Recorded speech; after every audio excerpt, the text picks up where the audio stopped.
Hi everyone, it's Lauren and this is part one of my July reading wrap up, so all of the books that I've read in the first half of July. I've read quite a mixture of things actually this month, so this should be quite interesting. I'm not going to do them in order that I've read them in, I'm going to do them in order of size just because that's easier and you'll see what I mean as I go on. So the first book that I have for you today is just a pamphlet really, which is England, Your England by George Orwell. Now I saw this on Sophie's channel, Porcelain in the Pages, and she seemed to really enjoy it, and when I was in Camden Market I walked past Iconica Books, which is a really beautiful little bookshop in there which I'd not been in before, and they had a whole display of these, so I thought I'd pick one up while I was there. And I really enjoyed it. This is musings on what it is to be English or what it is to be British, and I liked it in the way that I think we all like doing personality tests. Like if someone is telling you this is what you're like and you're thinking, yeah, oh that is what I'm like, that's so me.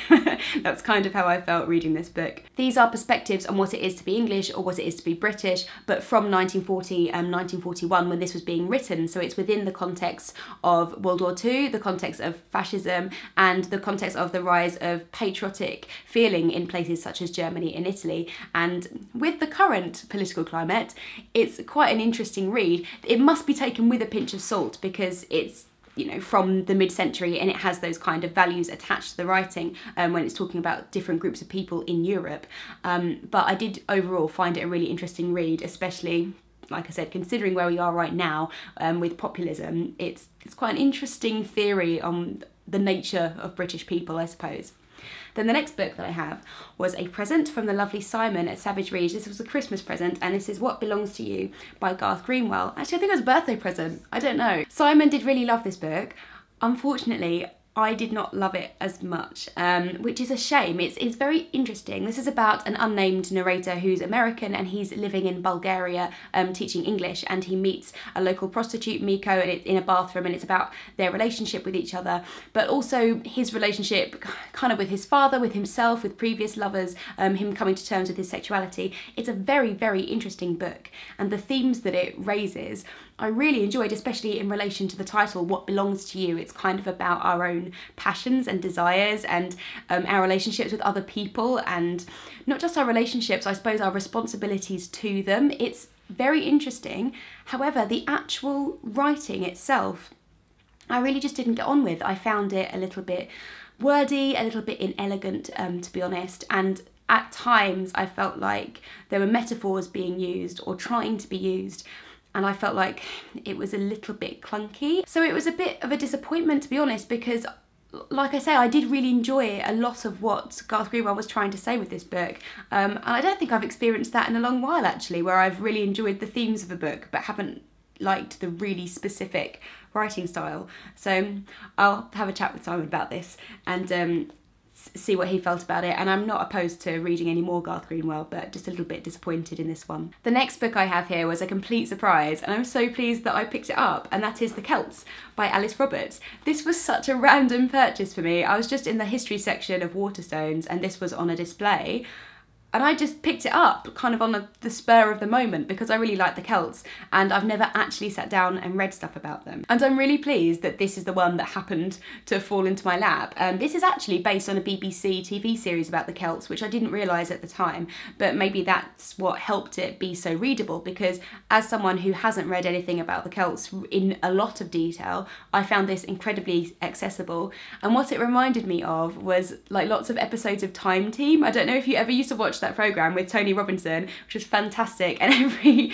episode they're doing a different archaeological dig, and that's what this book felt like, because she's travelling to all different parts of Europe talking about different archaeological finds and explaining everything and kind of what's been found and the surmises and the different theories that can come from that. And I found that part fascinating, and then she links those archaeological finds with the greater theories of where the Celts came from and how their language and their culture has moved around different parts of Europe, and all the different theories and what evidence we do have, which isn't very much. So overall, I'm just really pleased that I'm really pleased I found it. This is such a good purchase for me and I really enjoyed it.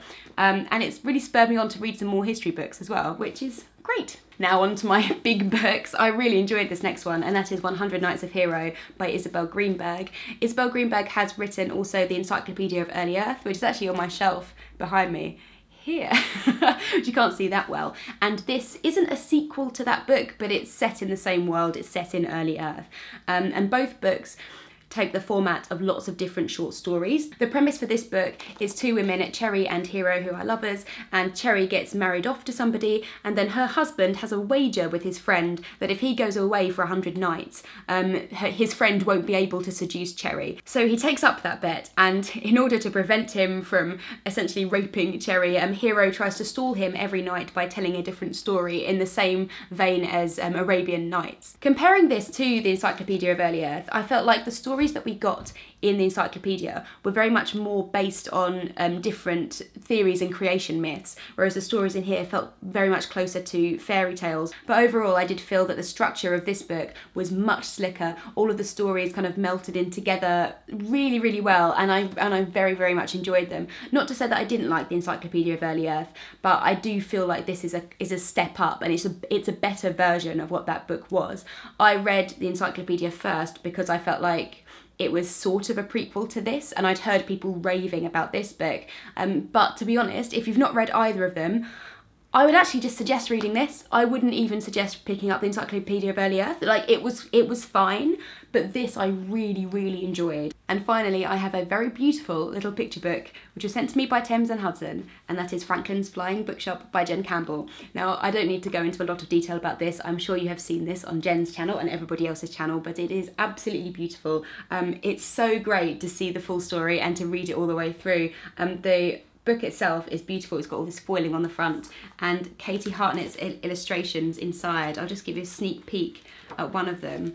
Are just absolutely gorgeous. It's the story of Franklin, who's a dragon, and Luna, a little girl, and both of them like reading stories. I really love the message in it. I don't really know any children old enough to read this, but I cannot wait to just keep it in my house and then one day read it to my own children, because I just think it's so beautiful. This is out in September, and so I definitely think this will be a good one for Christmas stockings or something later on in the year. Oh, just so proud of her. So thanks for watching. I hope you enjoyed my wrap up. I would love to hear from you if you've read any of these books, or just generally what you've been reading in July. I would especially like to hear from you if you've read What Belongs to You, because I feel like I'm in the minority by not liking this book. There's been a lot of hype around it, and perhaps it's just not for me. Like, we all like different things. No harm in that. It doesn't mean it's not a good book, but I would really like to have a bit more of a discussion with it with some other people who've read it. So I would love to hear from you in the comments, and I will see you in my next video. Bye!